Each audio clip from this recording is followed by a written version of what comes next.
अरब की चोरों का एक गिरोह एक पहाड़ की चोटी पर कब्जा जमा बैठा था और काफिला का रास्ता बंद कर दिया और शहरों की रियाया उसके मकरो फरेब से डरती थी और बादशाह का लश्कर आजिज था और उन अतराफ के शहरों के अक्लमंदों ने उसकी नुकसान रसाई की रफा करने का मशवरा किया। तो उन्होंने कैसे छुटकारा हासिल किया जानते हैं इस वीडियो में।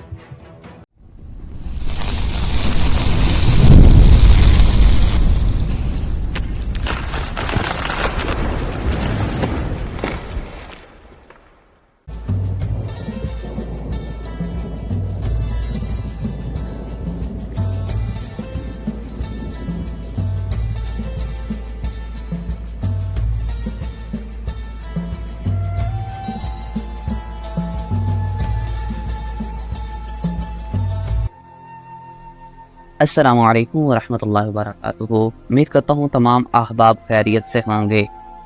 हमारे चैनल में खुश आमदीद। जिन दोस्तों ने हमारे चैनल को सब्सक्राइब किया हुआ है वेल एंड गुड, और जिन दोस्तों ने हमारे चैनल को सब्सक्राइब नहीं किया उनसे गुजारिश है हमारे चैनल को सब्सक्राइब कीजिए, वीडियोस को लाइक कीजिए, बेल आइकन को प्रेस कीजिए, अपने दोस्तों के साथ शेयर कीजिए और कमेंट करना ना भूलें।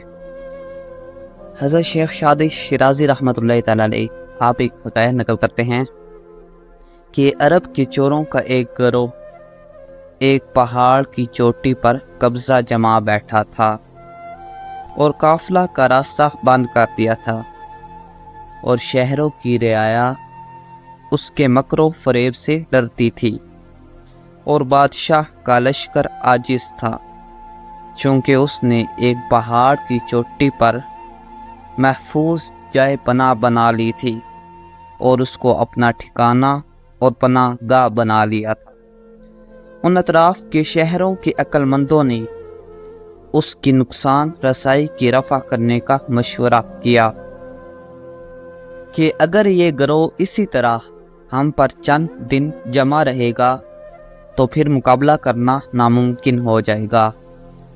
जिस दरख्त ने कि अभी जड़ पकड़ी है एक आदमी की ताकत से उखड़ जाएगा, और अगर तू इसी तरह उसको एक ज़माना तक छोड़ देगा तो गर्दों के ज़रिए भी इसको जड़ से नहीं उखाड़ सकता। चश्मा का सुराख एक सुलाई से बंद किया जा सकता है, जब वो भरा हो तो हाथी के ज़रिए भी उसको अबूर करना नामुमकिन है। ये फैसला हुआ कि एक शख्स को उनकी सराग रसाई पर मुकर्रर कर दिया और मौका के मुतलाशी रहे। जिस वक्त वो एक कौम पर चढ़ाई करने गया हुआ था और क़यामगाह खाली थी, चंद आदमी जो तजर्बाकार और जंग आजमूदा थे उनको रवाना कर दिया। चुनाचा वो पहाड़ की घाटियों में छुप गए। रात के वक्त जब वो चोर वापस आए सफ़र किए हुए और लूट का माल लिए हुए, तो उन्होंने बदन से हथियार खोल दिए और लूट का माल एक तरफ रख दिया। सबसे पहला दुश्मन जो उन पर हमला आवर हुआ नींद थी, यहाँ तक कि शब का एक हिस्सा गुजर गया। सूरज की टिकिया सियाही में चली गई, जैसा कि हज़रत यूनुस अलैहिस्सलाम मछली के पेट में चले गए। बहादुर लोग अपनी छुपाव की जगह से बाहर निकल आए और एक एक के हाथ उनके कंधों के साथ बांध दिए। सुबह को बादशाह के दरबार में हाजिर कर दिया। सबको मार डालने का हुक्म फरमाया।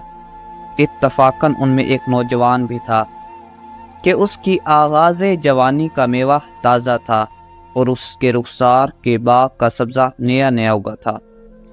एक वज़ीर ने बादशाह के तख्त के पाए को चूमना और सफारिश का चेहरा ज़मीन पर रखा और कहा, इस लड़के ने अभी ज़िंदगी के बाग का फल भी नहीं चखा है और जवानी की इब्तदा से नफ़ा नहीं उठाया है। शाही इखलाक को करम से तवक्को ये है कि इसका खून मुआफ़ फरमा कर इस खादिम पर एहसान फरमाएंगे। बादशाह को इस बात से गुस्सा आ गया और ये बात उसकी बुलंद राय के मुवाफिक ना पड़ी और कहा, जिसकी बुनियाद बुरी हो وہ بھلوں کا سایہ بھی اپنے اوپر نہیں پڑنے دیتا۔ نااہل کی تربیت کرنا ایسے ہے جیسا کہ گنبد پر اخروٹ، ان کی نسل لو جڑ کو کاٹ ڈالنا ہی زیادہ بہتر ہے، کیونکہ آگ کو بجھانا اور چنگاری کو چھوڑ دینا اور سانپ کو مارنا اور اس کے بچوں کی حفاظت رکھنا عقل مندوں کا کام نہیں ہے۔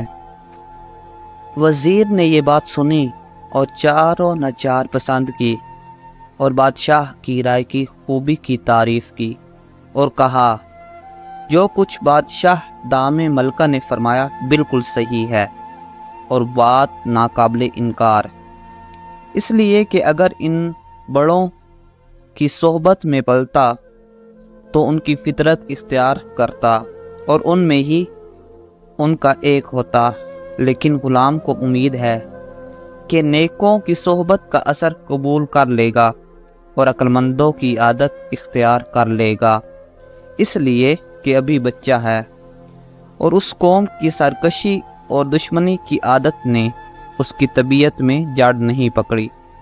اور حدیث شریف میں آیا ہے، ہر بچہ اسلام پر پیدا ہوتا ہے، پھر اس کے ماں باپ اس کو یہودی یا نصرانی یا مجوسی بنا ڈالتے ہیں۔ حضرت نوح علیہ السلام کے بیٹے نے بروں کے ساتھ نشست و برخاست اختیار کی، اس سے نبوت کا خاندان چھوٹ گیا۔ اصحاب کہف کے کتے نے چند روز نیکوں کی صحبت اختیار کی، آدمی بن گیا۔ اس نے کہا، اور بادشاہ کے مصاحبوں میں سے ایک جماعت نے سفارش کرنے میں اس کا ساتھ دیا، چنانچہ بادشاہ نے اس کے قتل کا ارادہ چھوڑ دیا اور فرمایا، میں نے معاف کیا، اگرچہ یہ مناسب نہیں سمجھتا۔ خلاصہ یہ کہ لڑکے کو ناز و نعمت سے پرورش کیا اور ادب سکھانے والا استاد اس کو پڑھانے سکھانے کے لیے مقرر کر دیا۔ چنانچہ انہوں نے بات چیت کا سلیقہ، جواب دینے کا طریقہ اور بادشاہوں کی خدمت کے طریقے اس کو سکھا دیے اور سب اس کو پسند کرنے لگے۔ ایک مرتبہ وزیر اس کے اخلاق کا تھوڑا سا ذکر بادشاہ کے دربار میں کر رہا تھا اور کہہ رہا تھا کہ عقل مندوں کے سکھانے پڑھانے نے اس پر اثر کیا ہے اور پرانی نادانی اس کی طبیعت سے دور کر دی ہے۔ بادشاہ اس بات پر مسکرایا اور کہنے لگا، انجام کاٹ بھیڑیے کا بچہ بھیڑیا ہوتا ہے، اگرچہ انسان کے ساتھ پل کر بڑا ہوا ہو۔ 2 سال اس بات کو گزر گئے۔ محلے کے بعد بادشاہوں کا ایک گروہ اس سے میل کھا گیا اور انہوں نے اس سے دوستی کا عہد باندھ لیا۔ آخر موقع پا کر اس نے وزیر کو اور اس کے دونوں لڑکوں کو مار ڈالا اور لاتعداد دولت لے کر چلا گیا اور باپ کی جگہ چوروں کی گھاٹی میں رہنے لگا اور باقی ہو گیا۔ بادشاہ نے افسوس سے انگلی دانتوں میں دبائی اور فرمایا، برے لوہے سے عمدہ تلوار کوئی کیسے بنائے؟ اے عقلمند، سکھانے پڑھانے سے نالائق لائق نہیں ہو سکتا۔ بارش جس کی طبیعت کے پاکیزہ ہونے میں کوئی اختلاف نہیں، باغ میں لالا اور شوریلی زمین میں جھاڑ اگاتی ہے۔ شوریلی زمین سنبل نہیں اگا سکتی، اس میں کوشش کا بیج ضائع نہ کر۔ بروں کے ساتھ نیکی کرنا ایسا ہی ہے جیسے نیکوں کے ساتھ بدی کرنا۔